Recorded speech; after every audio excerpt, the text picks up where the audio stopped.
नमस्कार, स्वागत आहे तुमचं माझ्या मिनी ब्लॉगमध्ये. आज आहे गुरुवार आणि आज गुरुप्रतिपदा देखील आहे. तर सगळ्यात आधी तुम्हाला गुरुप्रतिपदेच्या खूप खूप साऱ्या शुभेच्छा. तर आज मी इथे पालकची प्युरी बनवून घेतलेली आहे. आज थालीपीठ बनवायचे आहेत. थालीपीठ किंवा धपाटे किंवा पराठे तुम्ही म्हणू शकता. तर ते सगळे मी बनवून घेतले. आजची देवपूजा माझी बाकी आहे, कारण आज गुरुवार असल्याने बऱ्याचशा सेवा वगैरे करायच्या असतात. त्यामुळे स्वयंपाक वगैरे आटोपून घेतला. नित्या आज पिकनिकला जाणार होती, त्यासाठी तिला सँडविच दिलेले आहेत, केक दिलेला आहे, थोडेसे मखाने, कारण तिने कालच सांगितलं होतं, की मला हे टिफिनमध्ये हवंय. तर तिचं सगळं रेडी करून तिची बॅग भरून ठेवली.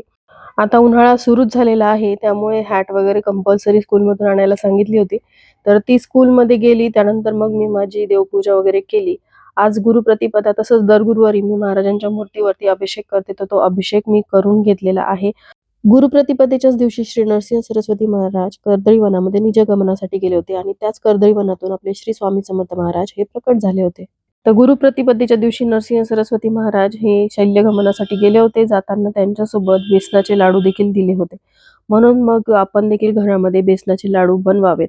तर ही नवीन कढई आहे. मी याचा व्हिडिओ पण तुमच्यासोबत शेअर केला होता. ट्रायप्लायची आहे. बर्गनर या ब्रँडची आहे आणि खूप छान आहे. यामध्ये मी असं बेसनाचं पीठ भाजलं लाडू करण्यासाठी, तर कुठेही लागलं नाही. मंद आचेवरती या कढईमध्ये मी सगळं बेसन भाजून घेतलं आणि महाराजांसाठी लाडू तयार केले. हे जे लाडू आहेत ते आपल्याला डब्यात ठेवायचे असतात आजच्या दिवशी आणि त्यावरती तुळशीपत्र ठेवायचं. तो डबा दिवसभर म्हणजे आजच्या दिवशी गुरुवारी तिथेच ठेवायचा असतो. दुसऱ्या दिवशी हा प्रसाद आपण सर्वांनी मिळून खायचा असतो.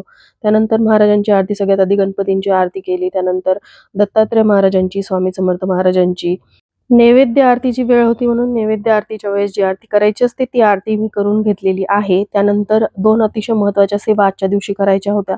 त्या म्हणजे श्री गुरुचरित्र ग्रंथातील 2 अध्याय आपल्याला पठण करायचे असतात. कारण या दिवशी बऱ्याच ठिकाणी म्हणजेच गाणगापूर येथे देखील गुरुचरित्राचं पारायण केलं जातं. पारायणाला सुरुवात केली जाते.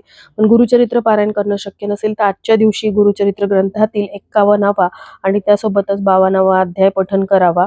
यामुळे आपल्यावरती दत्तगुरूंची विशेष कृपा राहते. तर हे 2 अध्याय मी पठण केले. संध्याकाळी 4च्या आतच ही सेवा करायची होती, तर ही सेवा देखील माझी करून झालेली आहे.